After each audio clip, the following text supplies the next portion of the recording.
Si nous ne savons pas qui nous sommes en Christ et nous sommes sous la condamnation tout le temps, et nous n'avons pas de paix ni de joie, quel genre de publicité sommes-nous en tant que chrétiens? Nous semblons avoir été baptisés dans du jus de citron.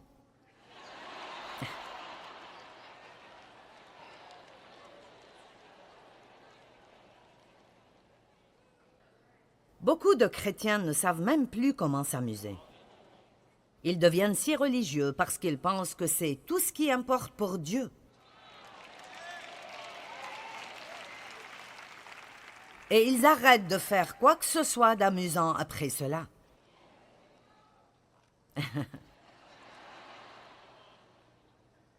Vous savez, je pense que beaucoup de femmes chrétiennes croyantes qui veulent vraiment que leur mari soit sauvé, essayez donc de vous amuser un peu plus avec lui. Au lieu d'imposer les mains sur lui tout le temps pour chasser les démons.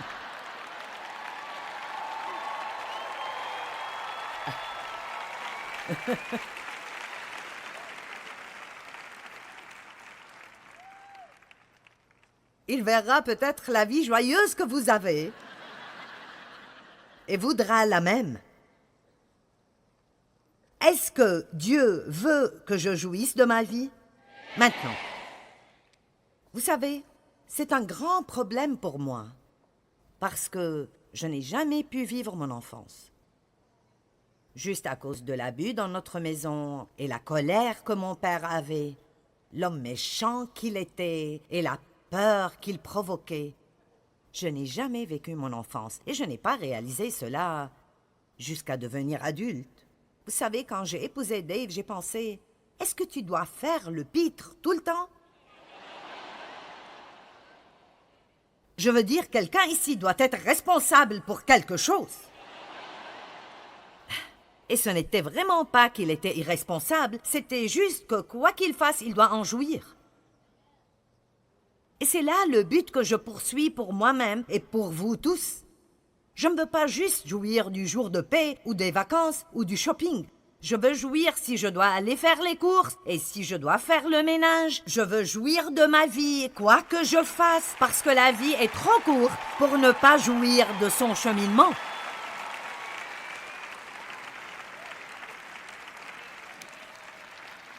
Eh bien, dites-moi, comment puis-je jouir du ménage? Je nettoie, ils salissent, je nettoie, ils salissent, je nettoie, ils salissent. Disons plutôt, Dieu merci, j'ai une maison à nettoyer.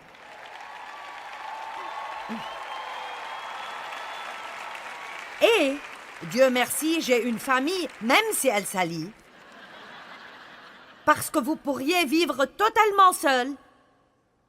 Et personne ne salirait jamais rien.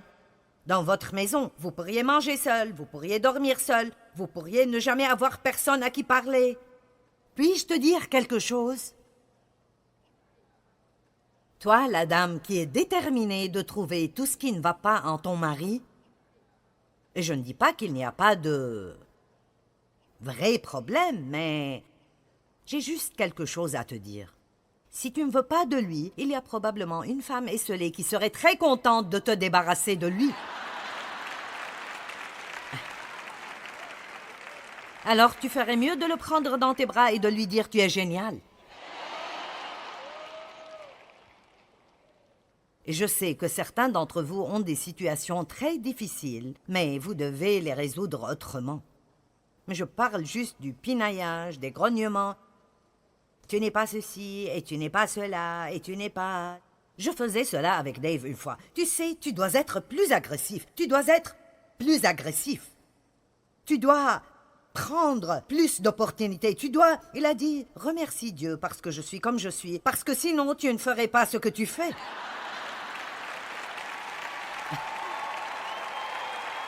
Bon, d'accord. Oui, je pense. Nous devenons si mécontents avec ce que nous avons, mais avez-vous jamais pensé que c'est peut-être exactement ce dont vous avez besoin? Oh.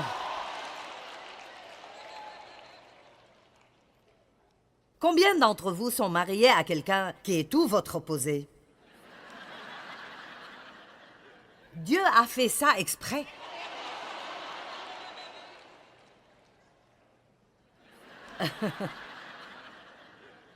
Voici notre problème. Nous épousons quelqu'un qui n'est pas comme nous, et puis nous passons notre vie à essayer de le changer.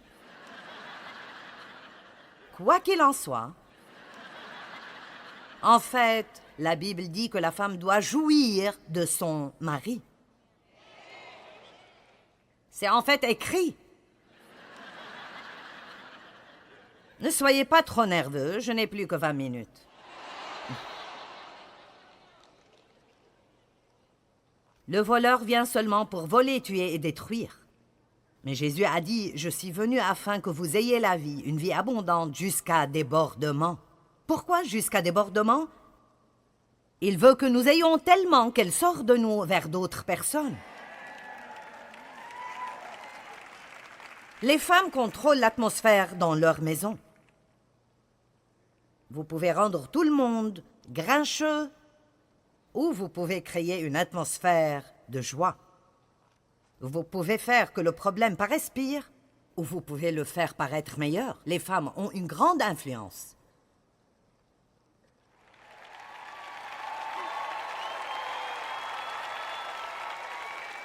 Allez les femmes! Amen! Vous savez, nous allons tous quelque part. Nous sommes tous en chemin. J'ai pensé écrire un livre intitulé « Mon cheminement avec Dieu » parce que c'était vraiment un cheminement. Nous avons tous des buts et des rêves, mais très peu de gens jouissent vraiment du chemin.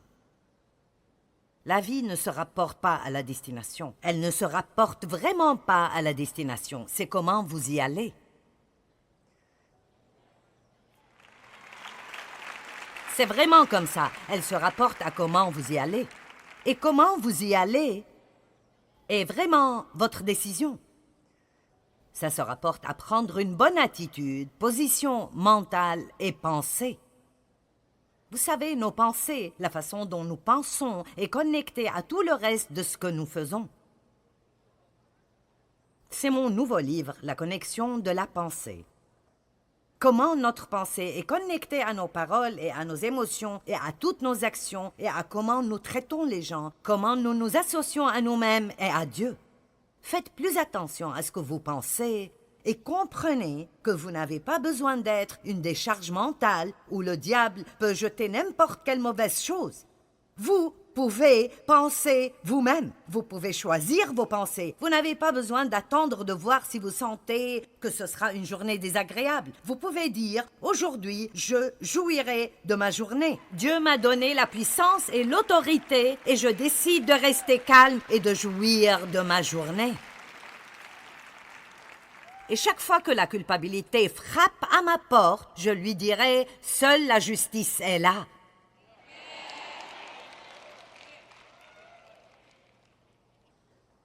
C'est là la vie plus profonde. Si je dis j'enseignerai à propos de la vie plus profonde, vous direz « Oh !» Certaines personnes sont si profondes qu'elles ne savent plus où elles sont. Ce n'est pas difficile. La vie plus profonde est de ne pas être concerné par avoir des choses qui ne font pas tellement de différence, mais de poursuivre la justice, la paix et la joie dans l'esprit. Quand vous avez ces choses en vous et vous avez cette fondation, la vie devient douce et nous pouvons vivre pour Dieu et lui donner la gloire et être quelqu'un que les autres voudraient imiter. Est-ce que les gens veulent être comme vous?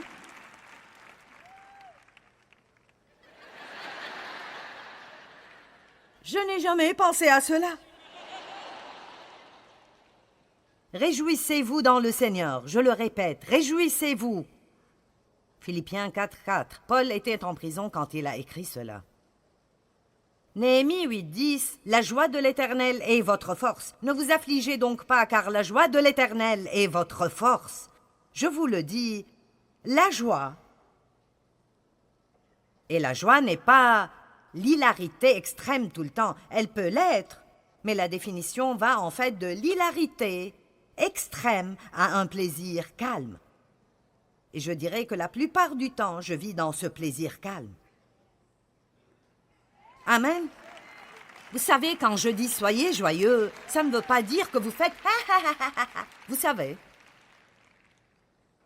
Pour être honnête, parfois, ces gens me tapent sur les nerfs. Oh.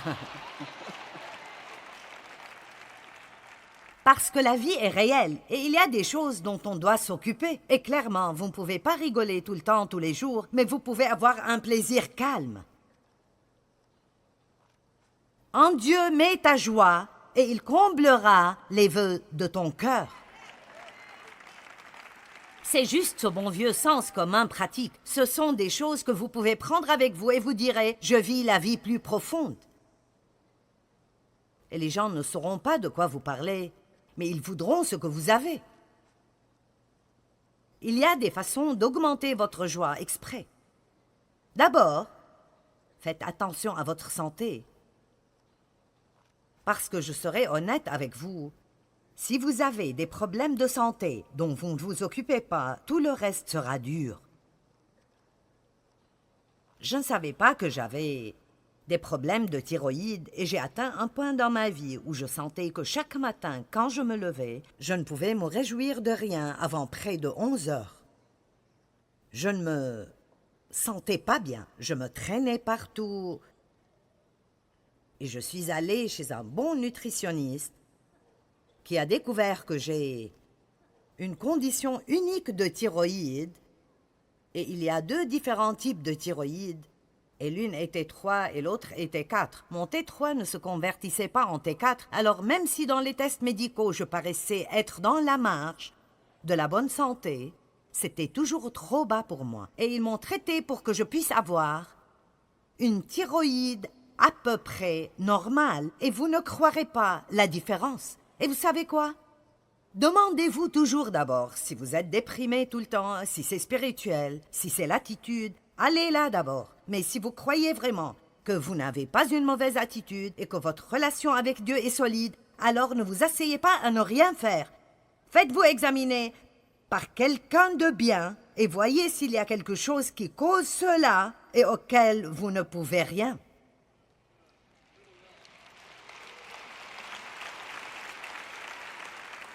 Ce n'est pas un manque de foi d'avoir recours à de l'aide médicale. Restez dépendant de Dieu, mais utilisez toute ressource qu'il a donnée. Est-ce que vous m'entendez ce soir? Amen. Et pour garder vraiment une bonne conscience, je dois vous dire cela. Si vous voulez augmenter votre joie, commencez à vous exercer.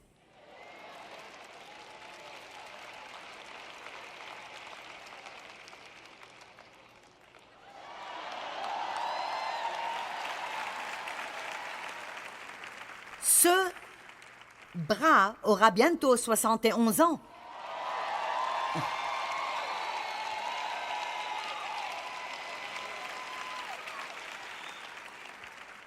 Vous pouvez le faire ou ne pas le faire, je vous donne juste l'idée. Vous savez, marchez, faites quelque chose, portez des haltères, vous savez. Dieu nous a donné des articulations pour que nous bougions. Pas pour que nous disions tout le temps « je me sens si mal aujourd'hui, je me sens vraiment mal aujourd'hui ». J'aurais aimé avoir plus de temps avec vous.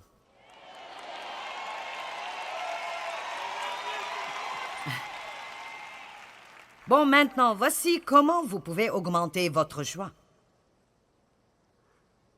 Numéro 1, n'essayez pas de tout résoudre vous-même et faites confiance à Dieu. Eh bien, je ne comprends pas. Je ne comprends juste pas. Et je suis si confus. Et je ne comprends pas. Si Dieu ne vous dit rien, n'essayez pas de comprendre. Vous allez être plus confus. Soyez à l'aise quand vous ne savez pas. C'est un bel endroit de paix. Eh bien, qu'est-ce qui a causé ceci? Je ne sais pas. Soit j'ai fait quelque chose de bien ou quelque chose de mal, mais Dieu peut s'en occuper.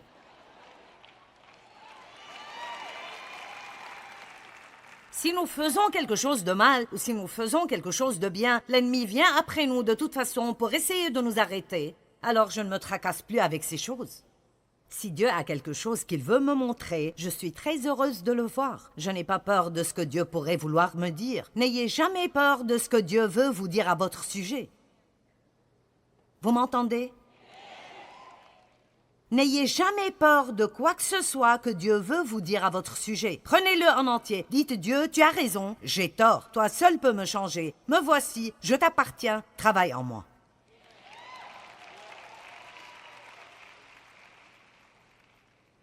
Dès que vous commencez à vous préoccuper et à vous inquiéter de quelque chose, priez et donnez-le à Dieu.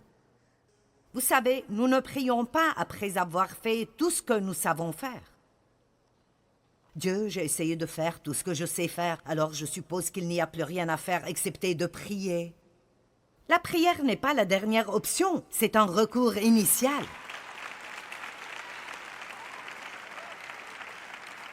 Savez-vous ce que Dieu pourrait faire si vous lui demandez simplement d'être impliqué dans vos problèmes? Je vois des choses si merveilleuses arriver à travers la prière et je prie pour des choses plus vite et plus fréquemment qu'à tout moment passé. Et j'ai déjà vu des choses ahurissantes simplement pour la prière. Seigneur, je te demande de t'occuper de cela. Je ne peux pas le faire, fais-le. Ne perdez pas votre temps à essayer de changer les gens. S'ils ne changent pas pour Dieu, ils ne le feront pas pour vous.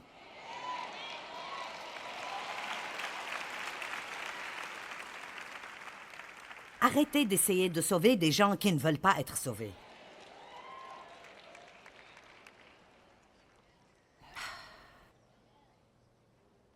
Jean 16, 24. Demandez et vous recevrez pour que votre joie soit complète. N'est-ce pas magnifique? Demandez et vous recevrez pour que votre joie soit complète. Philippiens 4, 6. Ne vous inquiétez de rien, mais en toute chose, demandez à Dieu par des prières et des supplications avec reconnaissance. Verset 7. Alors la paix qui surpasse tout entendement gardera votre cœur et votre pensée en Jésus-Christ. Est-ce que la préoccupation résout le problème? La suivante. Restez positif tout le temps et croyez. Romains 15, 13 dit que la joie et la paix sont retrouvées dans la foi. Nous parlons de la justice, de la paix et de la joie. Où puis-je trouver la paix et la joie? Si j'ai perdu ma joie, où est la première place où chercher? Qu'est-ce que je crois? Qu'est-ce que je crois? Qu'est-ce que je pense? Comment est-ce que je regarde cette situation? Est-ce que je suis négative? Voici quelque chose que je fais presque chaque jour et je pense que c'est une bonne chose à faire dès que je me réveille. Parfois, avant même que je sorte du lit, je dis « Quelque chose de bien arrivera avec moi aujourd'hui et à travers moi aujourd'hui. »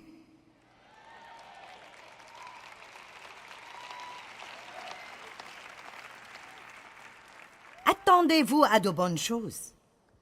Attendez-vous à cela.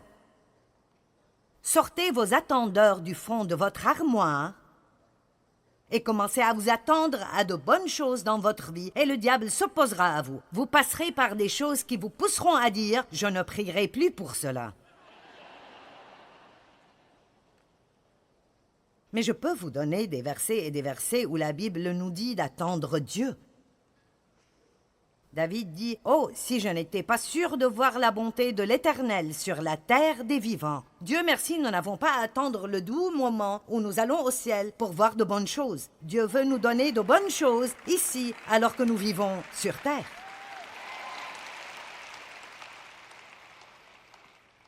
Réjouissez-vous.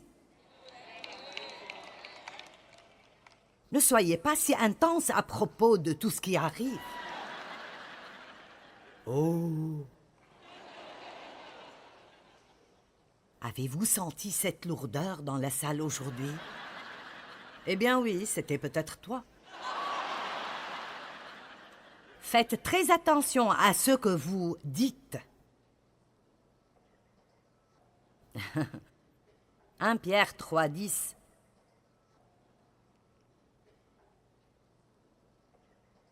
C'est là le jour que l'Éternel a fait. Vivons-le dans la joie et l'allégresse.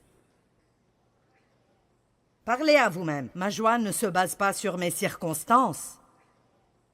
Ma paix ne se base pas sur mes circonstances. Celui qui souhaite aimer la vie. Est-ce que vous voulez aimer la vie? Et voir des jours heureux, qu'ils paraissent ainsi ou pas. Donc il dit, ayez de bons jours, même si vos circonstances sont mauvaises. Je n'invente pas cela. C'est juste là. Qu'il veille sur...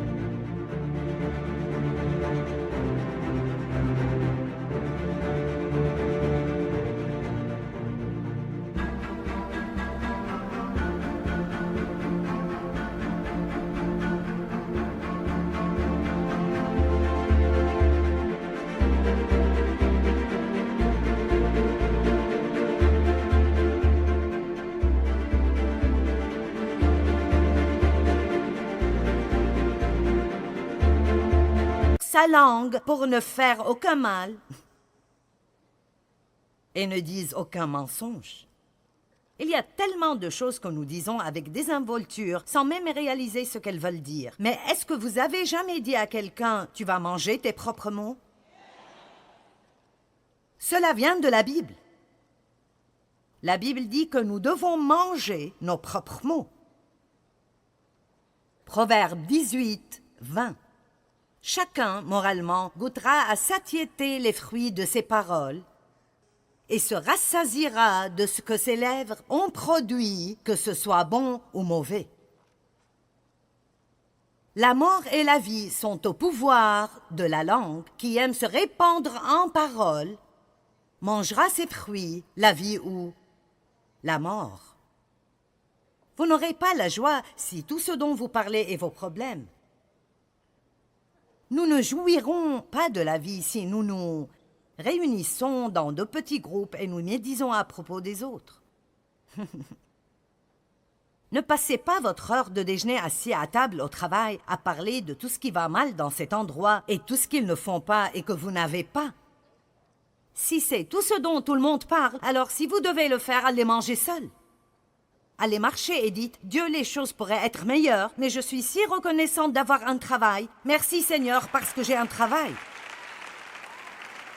Vous devez combattre le diable. Et la plus grande chose, la meilleure chose, êtes-vous prêts pour la grande finale? La meilleure chose, la meilleure d'elles, la plus grande, la chose la plus merveilleuse que vous pouvez faire pour augmenter votre joie est de faire quelque chose pour quelqu'un d'autre. Maintenant, cela est la façon la plus amusante d'avoir une meilleure vie. Si nous voulons vraiment jouir de nos vies, nous devons faire confiance en Dieu dans toute situation, rester positif et faire quelque chose pour aider quelqu'un d'autre. Le psaume 37, 3 dit « Confie-toi en l'Éternel et pratique le bien ». Je pense que c'est une formule très simple sur comment agir quand nous avons des problèmes. Nous devons garder les choses essentielles en premier et nous devons avoir confiance en Dieu et être une bénédiction pour d'autres. C'est mieux que de recevoir ce que nous voulons. Si nous demandons en premier le royaume, Dieu nous donnera le reste.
khắp phương trời vẫn nhớ tới quê hương. Người về đây thăm làng trù quê mẹ và làng sen quê cha, xúc động bồi hồi người rơi giọt lệ, thương mái nhà tranh thương đất mẹ nghèo. Đi suốt cuộc đời mới được thăm quê hương, gầm lại tiếng thói mẹ ngồi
Thank you.